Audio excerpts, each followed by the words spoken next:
I don't know a lot about hockey, but I do know what greatness looks like and what Kirsten Sims and the Wisconsin Badgers, what the women's hockey team did to Ohio State to win their 8th national title.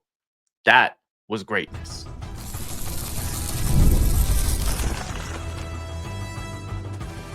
You are Locked On Badgers, your daily podcast on the Wisconsin Badgers. Part of the Locked On Podcast Network, your team every day. What is going on, Wisconsin fans? Welcome to Locked On Badgers, your team every single day, part of the Locked On Podcast Network. I'm your host, Ryan Herrings. As always, really do appreciate you all being here. Today's episode, we are talking about that national title for the women's hockey team. What an incredible game. We're also talking about the scope of the basketball reload this offseason. I'm not sure fans fully understand how much needs to be done this offseason just to have a good basketball program next year. And then some listener Q&A, a bunch of great comments from people listening to the show on YouTube. We're going to get into all of that. First, today's episode brought to you by Nissan and the all-new 2025 Nissan Armada. Stay with us for the Armada Team of the Week later in the episode. Okay, let's start hockey. Because if you win a title, you lead off the show, period. What an incredible performance. And like I said when I let off the show, I don't know a lot about hockey. I still don't know what icing means. That rule confuses me. I don't get it. But I know greatness. Like, I know greatness when I see it. I know great moments when I see them. If someone serves me a great omelet, I understand it. I understand greatness when I see it. If I see a McLaren driving down the road, I understand a great car when I see it, even though I don't know automotive engines or technology. If I see a J35 strike fighter flying past that Mach 2, skimming a crowd, I understand that's a great piece of kit, even though I don't understand turbofan technology. This was a great sporting moment. Even though, again, I don't really know hockey that well, this was an incredible sporting moment.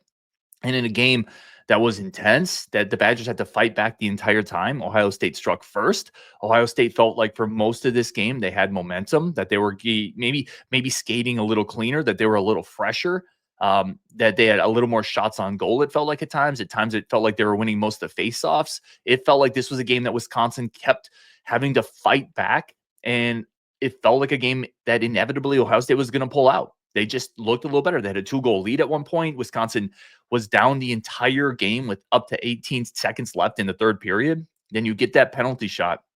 And again, I'm on the edge of my seat.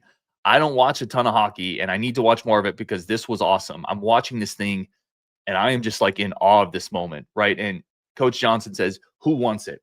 Who wants the shot? And you see Sims' hand go up. And I'm like, what a moment. What a moment. Can you imagine that in baseball, you need a reliever to come out to get one out, and the GM says, or the bullpen coach or whomever, right, says, who wants it? And you have one reliever's arm go up. Give it to me, coach. I'll take that ball. And Sims is like, give me the puck. I got it. I don't know if that's actually what she said. And I may be messing up all this nomenclature because, again, I don't know this sport great, but what an incredible moment. The hand goes up. She takes it. And incredible.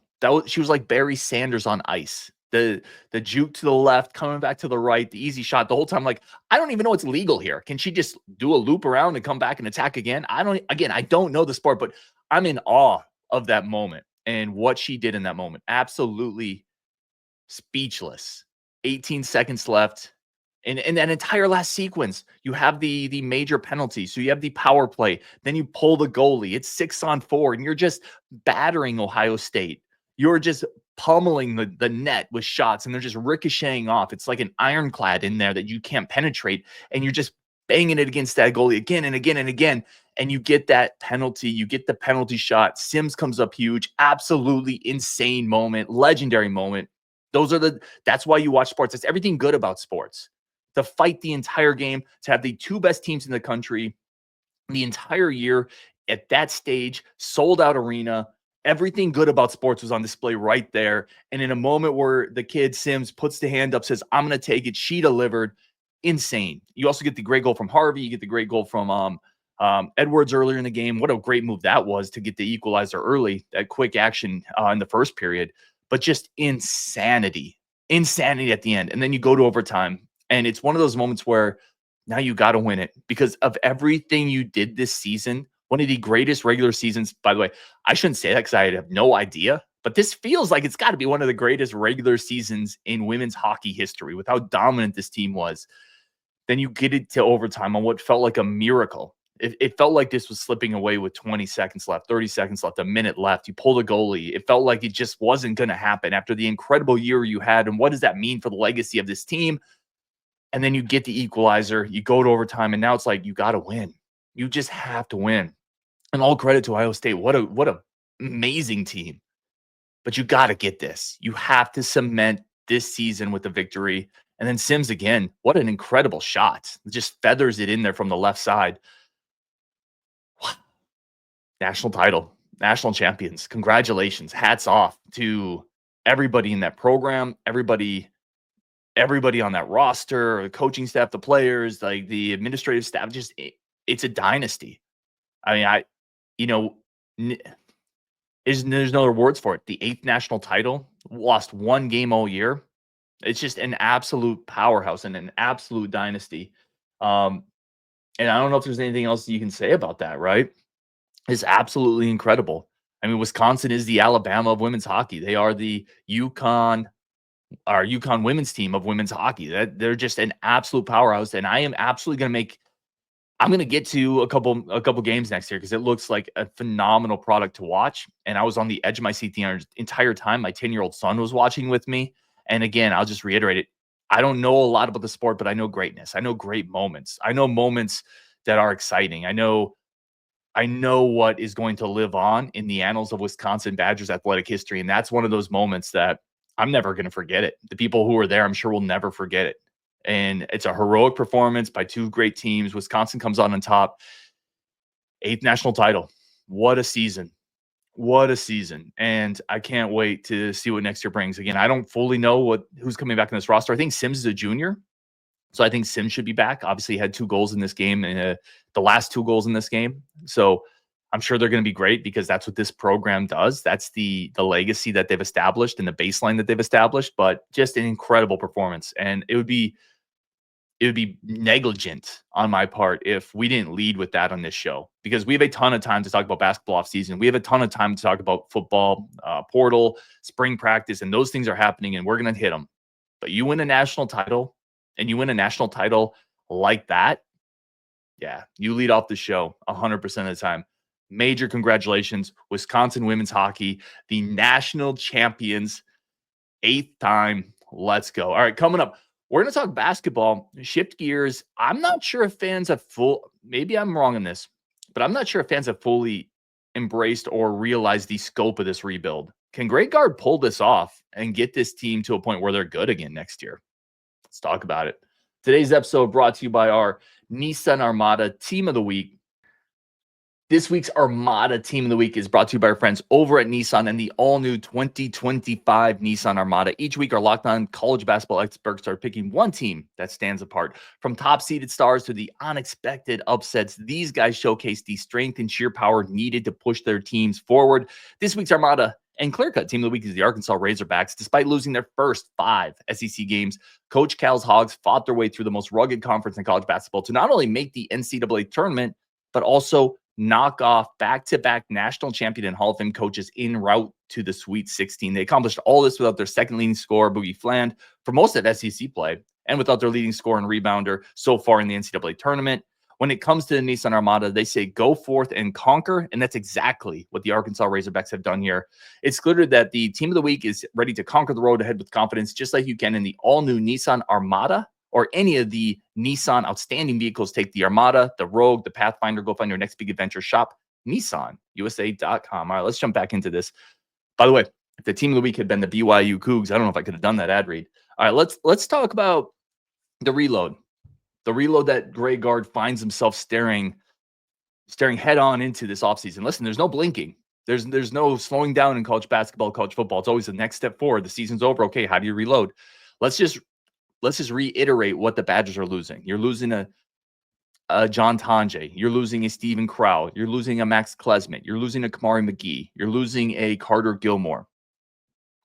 Cumulatively, what is that? That's 4,500 minutes that you've lost, roughly 122 minutes a game. You're losing basically 3 full-time starters if they had played the entire game worth of minutes played for this roster. You're losing 1,562 points. That's 48 points a game.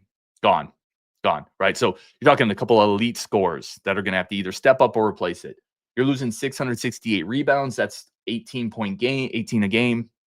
362 assists, about 10 a game. 116 steals, that's 3 a game. 46 blocks, 1.24 a game. Buckle up, right? Because there's a lot of lumber that needs to be chopped this offseason to replace all of that. That's a massive amount of production. This is one of the large exoduses that we've had in recent history from this program in terms of what you're losing in production and also what you're losing in veteran leadership and stewardship of the program. You're losing a big part of this culture too. Now, Blackwell's a culture guy. Winter's also a culture guy. They are back. Janicki, he of the chip front tooth, is a culture guy. So you have some culture guys back, but Kamari McGee was a heartbeat of this team type guy. Tonje, I think the team took on a lot of his characteristics this year. Crowl was Mr. Reliable. Gilmore was Mr. Everything. You're losing a lot of culture and heart in that locker room. And like I said, you're losing a ton of production, right? So how realistic is this that Greg Gard and this coaching staff can actually find enough help this offseason? What do they need to get? I said, I said this before on a show with Coach Gothier. I think you need four transfers. I think you need 4 portal guys. I think you need 3 starters and a bench guy. That's what I think you need. And is that realistic? I don't know if it is. You brought in 3 portal guys last year, and I think you'd argue Cam Hunter didn't hit. Not all his fault. He was injured, had some sickness. Amos was a little hit or miss. I would say he was more of a miss, and I like him. I think he had some really nice flashes, Big Ten tournament. But in the penultimate game of the year, in a game where he scored 89 points, Amos played 6 minutes and didn't score. I think you went 1 for 3 in the portal last year. Now, to be fair to Amos is still here. Amos, barring any changes, if he hits next year, then it's a hit. But you got to bring in 3 or 4 portal guys next year, and you can't miss. So if you bring in 5, you got to hit on 4 of them. If you bring in 4, I think you got to hit on all 4. If you bring in 3, you darn well better hit on all 3. I know some people have said, I don't know if you need 3 starters. What if you did Amos and Winter in the front court as you're starting 4 and 5, and then you get a starter at the wing and a starter at the guard spot? I don't think that's big enough in the Big Ten. And it's not that Amos and Winter don't have height. I don't think they have the bulk to survive in the Big Ten without another big center there. And maybe I'm going to get into some people in the roster that could step up. Maybe that's a Greppy, right? Maybe that's a Garlock being able to play early. I'm going to talk about that in a second. But I don't think you want to go into next year with a 4 and 5 of Amos and Winter. I think you need a bulkier guy, a beefier guy, a bigger guy in that front court, or at the very least, another veteran guy that you can rotate with them. I think you need a veteran wing. I think you have to have somebody who can come in and play point of attack defense. Listen, it's really hard to win in college basketball. It's really hard to win in the NBA if you don't have a really solid point of attack defender who can at least make it difficult, who can at least make it hard on the other team's best perimeter player. BYU had that. That's who they put on Tonje at the end of the game. That dude was their best defender, and he did a great job. He made it hard. Wisconsin needs that. They need a 3-and-D guy. I don't think you're going to get another Tonje, but can you get a 3-and-D guy to put on the wing? And then I think you need a point guard. I could be wrong. This is only Ryan's opinion. I always say this on the show. Disagreements are great. Disagreements make us all smarter. If you disagree with me, let me know. But I think if you brought a point guard in, just a veteran, solid point guard, not a star, somebody who can run the show, who can initiate offense, who can handle pressure, and who can hit some open threes, then you shift Blackwell to the 2. I think Blackwell at the 2, and you just say, go score, because he is so good at getting downhill. When he's just focused on getting his shots, there's very few people that can consistently stop him. And you need a player who can take some of what Tonje gave you last year and suck up some of those points. I think that's Blackwell taking the jump. I think it's Blackwell being more aggressive than he already was. And I think it's hard for him to do that if you're also asking him to be the co-point guard. And again, I don't think it's his best role. I love Blackwell, but Blackwell finished the season with an almost 1-to-1 assist-to-turnover ratio. I think his best role is as a basically no F's given score. Get out of my way, I'm getting in the paint. Get out of my way, I'm taking over this game. I think you want a point guard to help make his life easier so he's not having to bring the ball up under pressure, so he's not initiating offense, so he's not running the pick and roll. And he can still do those things. He can be the secondary playmaker and be really good at that. But I think you need a veteran point guard. You bring him in, you get a wing guy, you get another guy in the front court, and then I think you need a bench guy. I think you also need a bench guy to replace and augment what down the stretch wasn't a very good bench attack. So I think you need 4. Now, who are some players that can step up next year? Who are some of the players in the pipeline already that maybe step up and suddenly you don't need 4, you need 3?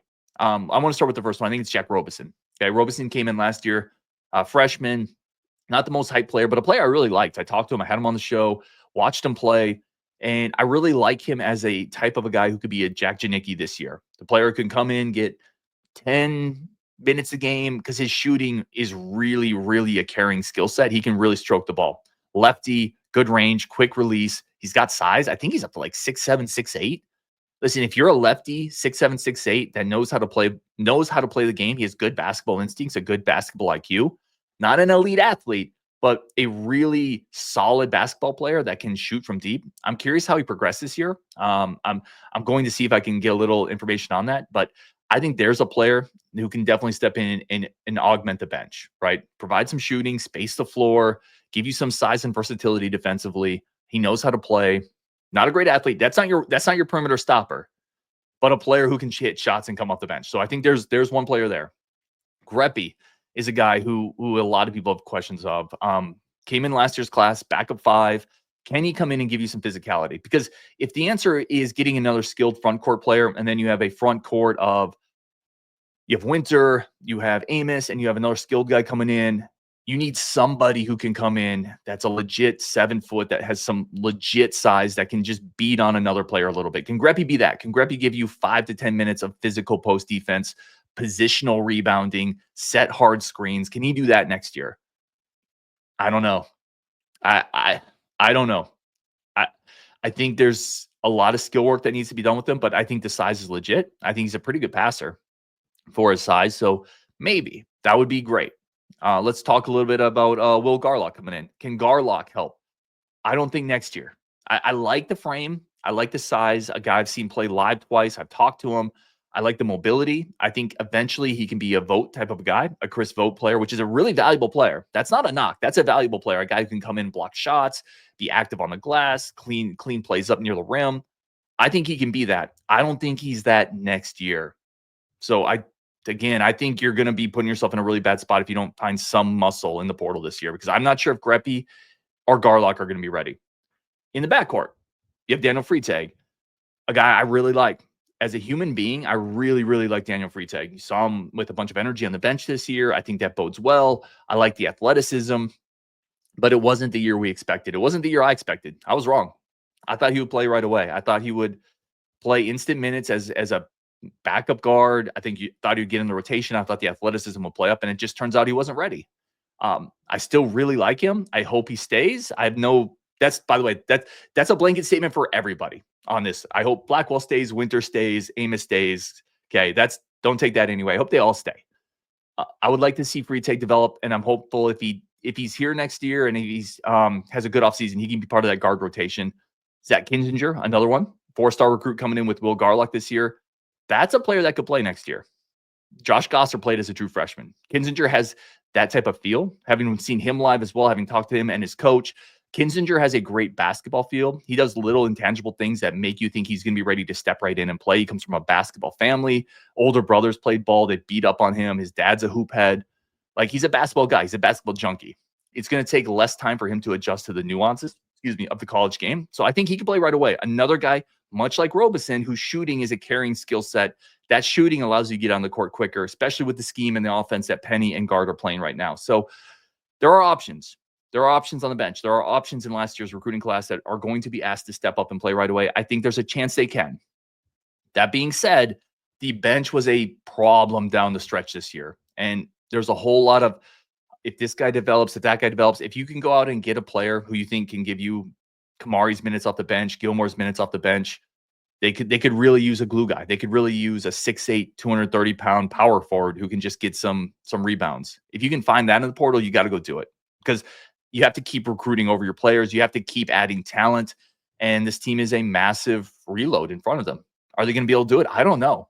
This is going to be a really tough offseason, replacing a ton of pieces. And I almost don't know if it's realistic to expect a year where you're going to be a 3 seed again next year with how much you have to replace. Again, not just from the points, rebounds, assists, steals perspective, but from the culture perspective. It's a daunting task this offseason. And I'll just repeat, I think you need 3 to 4 hits. Not players in the portal. I think you need 3 or 4 hits. And that doesn't mean stars. That doesn't mean stars. Klesmit was a hit in the portal. Kamari McGee was a hit in the portal. You need real rotation players in the portal. And is he going to be able to do it? He's got some real guys lately. He's done well in the portal. You got to like what Kirk Penny has done. I do think there's a great comment here. I'm going to get into comments in a second from you guys, but I think this is a good time to put this in here. Timothy Palm says, with Davis, Store, Tonje, Logic says Gard should have combo guards calling Wisconsin begging for the opportunity to fill this role. Yeah, I think the way they play offense now, what they've looked like recently, and his success in turning Tonje into an All-American, his success in turning Store into a player that got $1 million from Kansas, his success turning Johnny Davis into a lottery pick, you can sell that. Those are real things you can sell now. You're built a track record here of developing those perimeter players.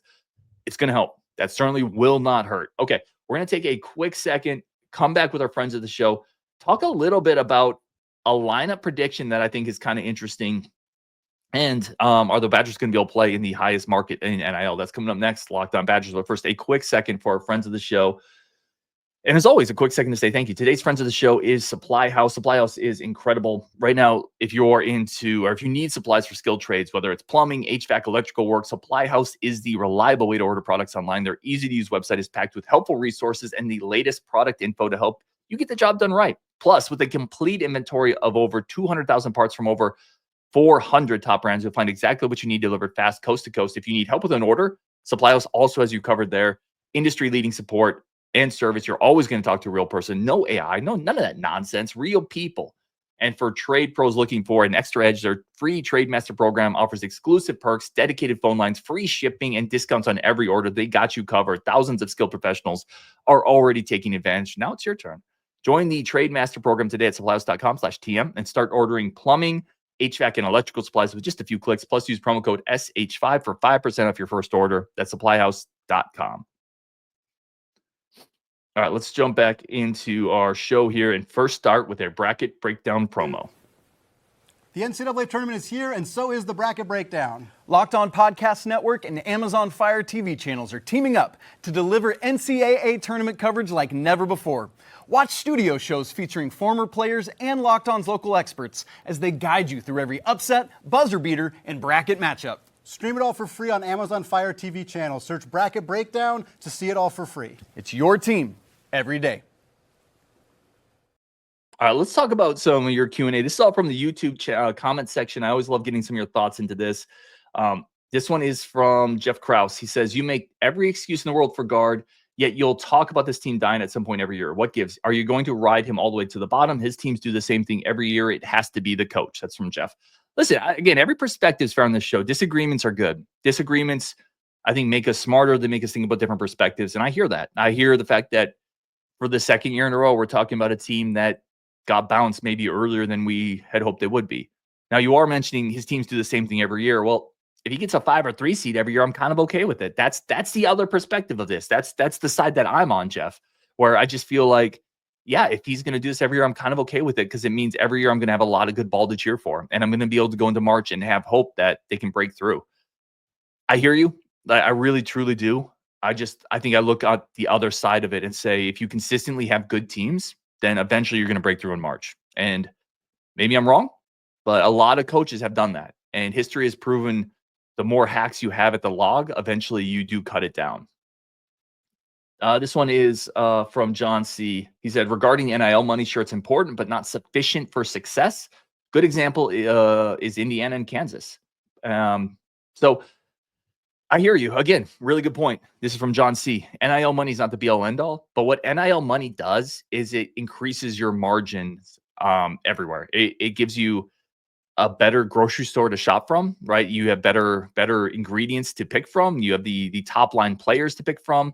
It's much harder. John Tonje was, as a transfer guy, rated in the 200s. It's much harder to mine those areas for gems than it is to go to the diamond mines that are great and you can just pick and choose. Maybe my analogies are getting crossed up here, but the point is, the more money you have, the more margin for error you have. You can just pick and choose. You can find your perfect fits. And so, yeah, you're right. Like, you can still spend poorly, Indiana, Kansas, but you can also, you look at some other teams that spend really well, Kentucky, Duke. Where are those teams right now? Those teams spend quite a bit of money and they're marching on. So I think all things being equal, you certainly want the bigger war chest. You want more poker chips at the table because it just increases your margin for error. And the less you have, the more you have to rely on scouting, on identifying talent, on relationships. And all staffs do that. Like all staffs can scout, all staffs can identify, all staffs can build relationships. So it just makes it more and more difficult. I do think Wisconsin, you make a run this year. This was a fun team. You had a second team All-American. This should generate NIL interest. I think their budget's going to be better because of it. So that's a good thing. With more success, I think more excitement comes. And with more excitement, I think more NIL money comes. And you need it. That's the sad truth of it in today's college basketball. You need it to compete in college basketball now and college football.